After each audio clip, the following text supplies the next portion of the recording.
Hello, this video is a little different as it's split into a few parts of the characters JReenjia, JoshuaL, and the person behind them. If you hear anyone speaking in like third person, that's the reason why, as we're probably talking about the character. Thank you for listening and enjoy this interview.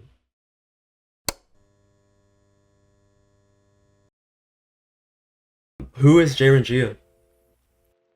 JReenjia, I'm going to say, is like a little character, a little persona that I made back when I was like, I'm pretty sure like around 8.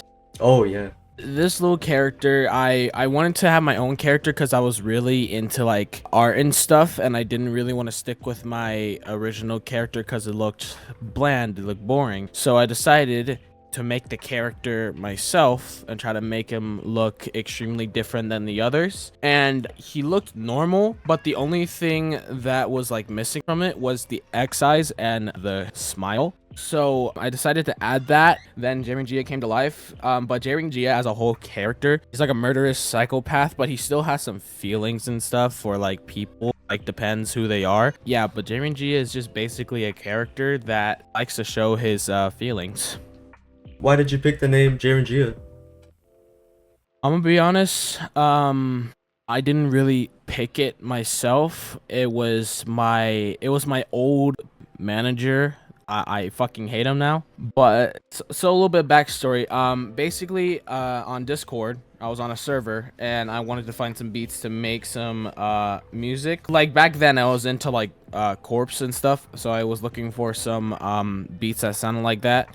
And then I met a guy. He was like talking to me a little bit and we were like having a fun chat. And then after a whole year later, he really got me into like scream rap and then became my manager and tried to get me a lot of features. Some was like 777, Kill Riddle, all those like artists he tried to get for me, but all he did was really buy me Phony Wallace beats, and I highly appreciate it. And I still have the beats till this day, and I'm gonna use it. But back then, my name wasn't JReenjia. My name was JoshuaL, cause like I wanted people to know my name. But he thinks that it's like bland and it's like boring and stuff, so he decided to give me like two different names, J Sasa and JReenjia. And I liked the two names, but I didn't really know which one to pick. So then we decided it's best for us to combine them. So we took the J from J Sasa,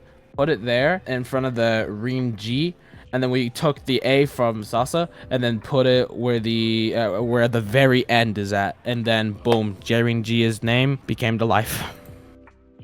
There's no really meaning behind it at all. It's just picking out names that I want to use. But as of now, I'm gonna say this. The meaning behind JReenjia is expressing your feelings of anger. And I'm claiming it as that for now on till death. How did you start making music? I started making music. This was back then on like 2021 to I think 2022. I was still friends with Maddie. Maddie decided to look into my music. He thought it was alright, but he thinks that my voice fit inside of a better genre. And then he showed me trap metal. And he showed me like little darky stuff, some old is brokey stuff. And then we listened to a lot of Scarlord stuff, and he wanted to make a song with me on that like type of beat, the Scarlord type of beat. And then we decided to find a beat, and then he wanted me to go first to test me out, and I was nervous as heck. But then I made the verse, he really liked it, and then he hopped on the beat, and then we made a song. I still have the song. I'm surprised I haven't deleted it yet, but yeah, I'm probably never gonna open that song ever again. How did you meet everyone that you've collaborated with? I can't really think of how I met like everyone, but I'm gonna tell y'all only the people that I find big on like how I collaborate with them. So like for example, how did I collaborate with Kid Kami? I just simply slide in fucking Instagram DM. So at that time, Kami was like giving out free opens and stuff, and I was like, oh my god, this is my moment. And then I decided to like DM him, and then he sent me a file that was filled with a bunch of opens, and then there was one that was called Acrobat, and I gave it a listen, and I was like, okay, this one's the one that I'm gonna choose. And then right after, I decided to record it on it, and then Kami heard it. He liked it. Actually, he was surprised, and he asked me if he can mix it for me, and I was like, hell yeah. And then Acrobat came out, and that one is one of my most popular on SoundCloud. Another artist that I met, which is one of my favorite artists currently, and you did an interview with him, Ominous. So how I met Ominous, like, how did I find his account? I was just basically listening to some like Spotify music and stuff, like trap metal, like genre and stuff. And one of Ominous's songs popped up, and I was like, wait, hold on, this is actually pretty fire. And then it just moved on to the next song, and I was like, okay, that was pretty fire. Not really into it, but it was fire. But then Ominous's EP or album, Welcome to Hades? Yeah.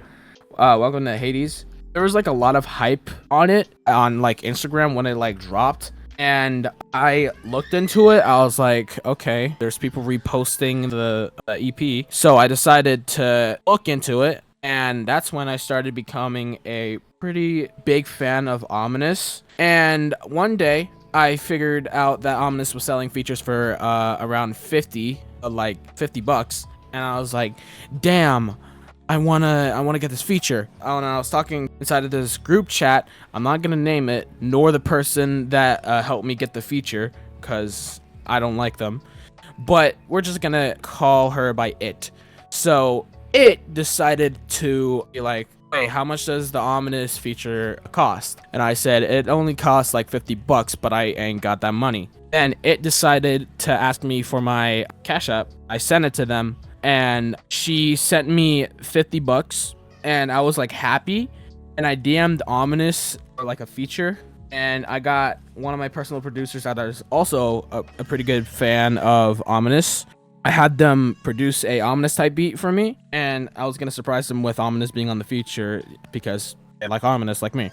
But the feature did take like 7 months, but yeah, it took very long, but it was reasonable because like Ominous was like dealing with like mental health stuff and all that, and was like trying to get away from social media for a little bit, so it was understandable. But damn, I really wish I could have had it sooner. But I got the feature, and we made the song, and it's extremely fire. It's called I'm Insane, and yeah. But for everyone as a whole that I collaborated with, how I met them really is just through Instagram or like Discord. Like, I meet everyone on Instagram or Discord, like mainly Instagram, because whenever I post like reels of my music or post stories of my music, some artists do check on it, and if they do really fuck with me, they'll probably start going in my DMs, and we start having a conversation. And then on Discord, I just hop on VCs, and whenever they're doing like a song review or something, or like people are showing their songs, I just pull up my song, one of my songs, and then whoever fucks with it, they probably want to DM me for like a feature or something, and then we start talking. Who's been your favorite person to work with? As of currently right now, I'm going to probably have to say, I'm gonna go with Knife Haver. For y'all who don't know, Knife Haver is my homie. Me and him, we really good friends. We only did one song, yeah, but we got another coming up. I'm not gonna reveal when it's gonna come out, nor the name of it, but it's probably gonna come out soon. And we're also planning on making a EP or album. It's a maybe. We're not sure yet. But Knife, he is a amazing person. He's a very chill dude. It's just if you cross lines with him, like if you fucked with him, then he's not gonna be so nice. But if you are a chill dude and he respects you like that, then you and him are probably gonna be really great friends. So yeah. Shout out Knife, love you, bro. What's been your favorite project? As of right now, in the making is Be Trippin' Balls 2, cause that one is gonna be a flip on JReenjia. JReenjia is like I said, a scream rap artist that wants to like murder people and shit. But I'm gonna be honest, JReenjia, he's basically my emotions. His whole character himself is my emotions. So whenever I make a song, I'm basically letting out all of my emotions and thoughts into one trap metal song and like scream it. But with this project, Be Trippin' Balls, this one I actually want to put time and effort and actually write some good lyrics onto it. It's still basically the same thing of like, oh, you're angry, you're pissed, you hate everyone, and you want to murder people and shit. But I want to actually make it like where it doesn't be repetitive of like the same lines and stuff. And I wanted to like go with a whole new style. Like I'm just gonna reveal this now. There is one half of the song where it's like just hip hop stuff, because I want to actually try to do some like hip hop stuff and see how that turns out. And then the other half is going to be like trap metal scream rap stuff, but also trying to keep it chill, not very loud. But that's an album that hasn't came out yet. In general, an album that I like from JReenjia, I'm not mentioning an album that I like from JoshuaL yet. One that I like from JReenjia is my debut EP or album, Rain Day, because that one is, some of it is like funk stuff and some have like hits and misses. But I'm gonna be honest, if it wasn't for this, I wouldn't continue make music, because I thought this would be like the ending of my music. But Rain Day, it got me to make a lot of friends that I really love and adore, and I was thankful for it, and they were able to like give me some like features and stuff, and that I was happy with. So I kept doing music to try to push JReenjia up. I mean, this is kind of similar, but what is your greatest achievement? Greatest achievement that JReenjia has ever done, I'm gonna be honest, it's probably gonna be like being able to meet the people that he adores. I know this sounds probably like either confusing or wholesome to some of you, but basically what I'm trying to say is his greatest achievement is meeting the people that he loves. Meeting all of his friends, all of his family, anyone that he really enjoys. Like either favorite artist, biggest fan of that artist, or idol, or friend, or any one of those. He's happy that he was able to have a conversation with them or talk with them, and that is his greatest achievement, and I'm just happy in general for him. For the like the voice of JReenjia, who is like the inspiration behind it?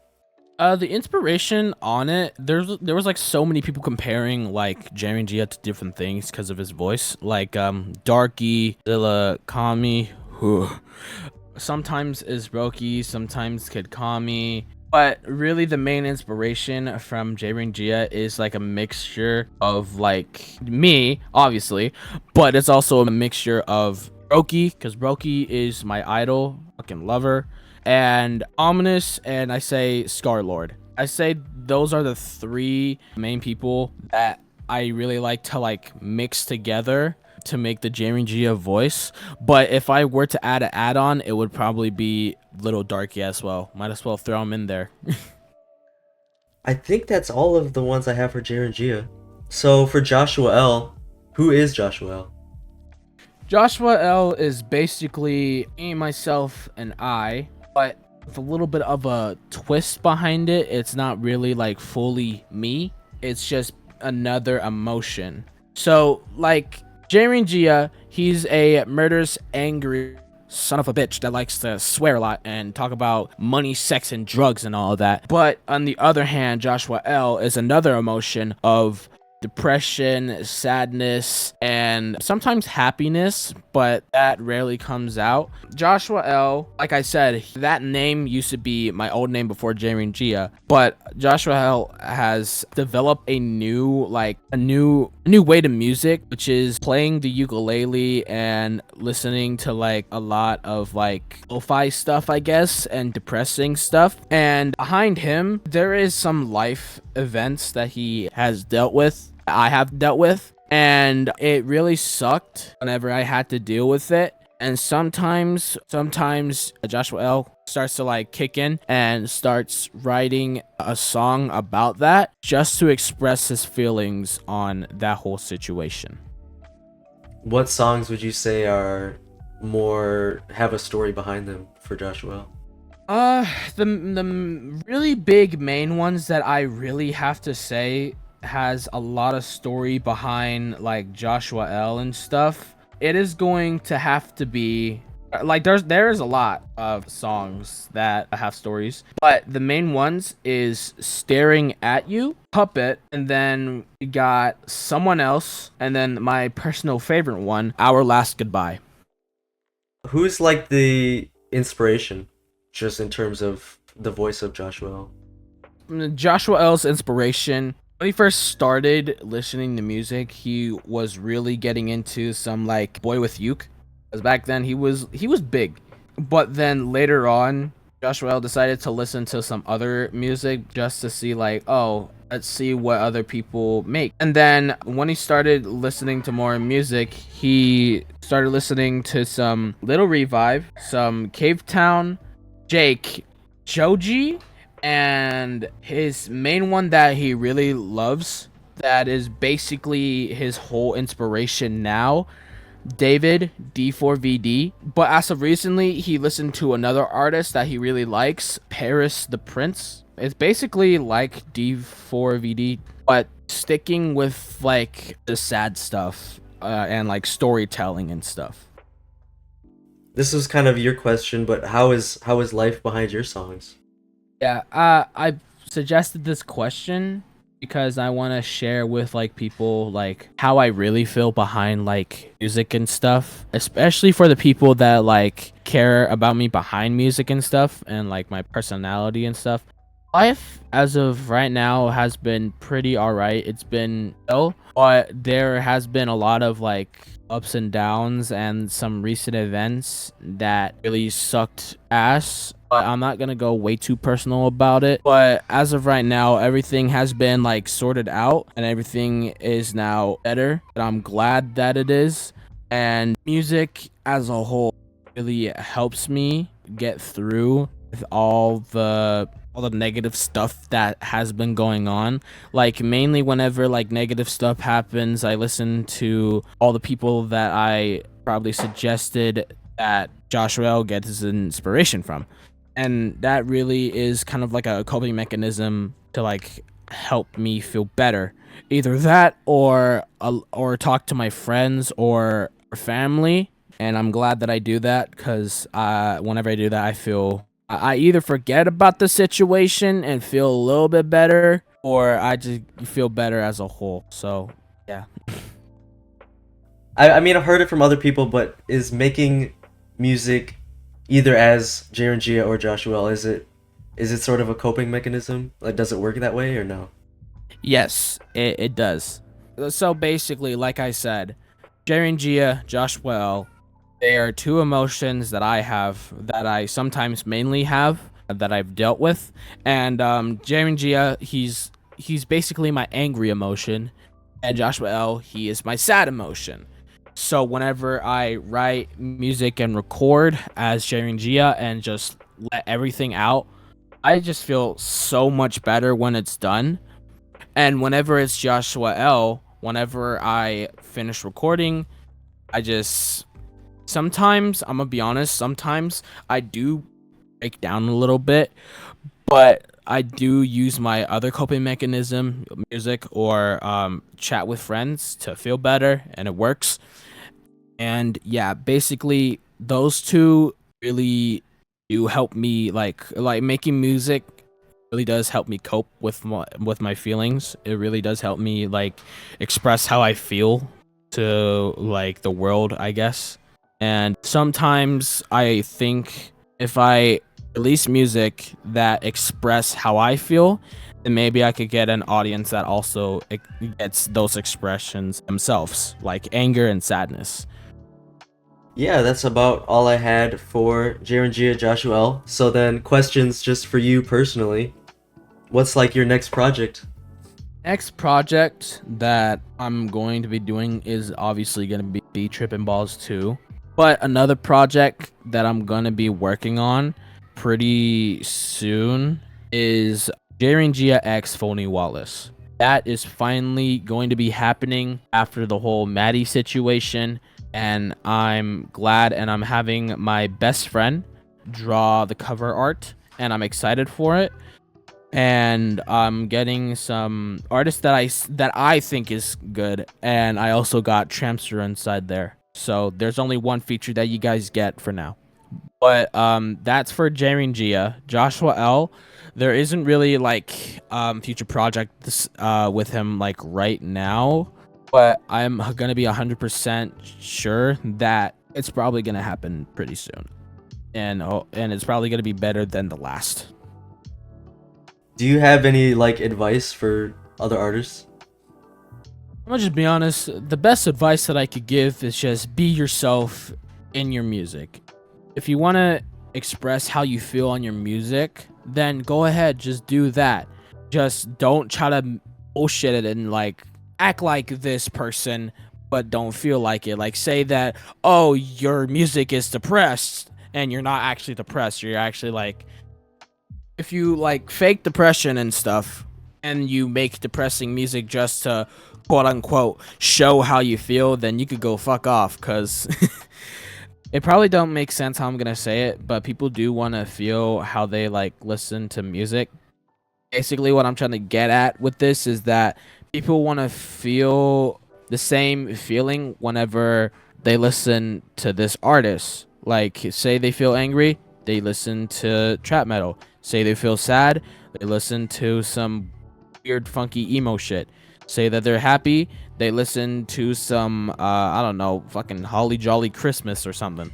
But if the artist itself or the person itself like that makes music either or does that but doesn't like really show any feeling of it at all, then it's just weird. It's just bad. But the best advice that I could say actually though, I'm taking this from one of my favorite wrestlers. Y'all probably will know once I say it. Never give up. Never give up at all. Never give up on chasing your dreams. Never give up at chasing your goals. Never give up on life. Never give up on anything at all in general. Just keep going on the grind. Keep on trying to make it big until you hit your goal. And yeah, that's really some advice that I could try to give. Hey y'all, JR here. Or just Josh. Thanks for watching. If you're seeing this right now, that means both of my projects are out on streaming platforms. And today I'm dropping my newest. Make sure to stream Trippin' Balls 2 on SoundCloud. Or I'll fucking kill you. And make sure to look out for my next EP in the 1st of January. And with that being said, make sure to like, subscribe with post notifications, and we will see you guys next time. Bye-bye. I'm a narcissist, okay? Bitch, get used to it. Sold her ass to ride this meat and then get used to it.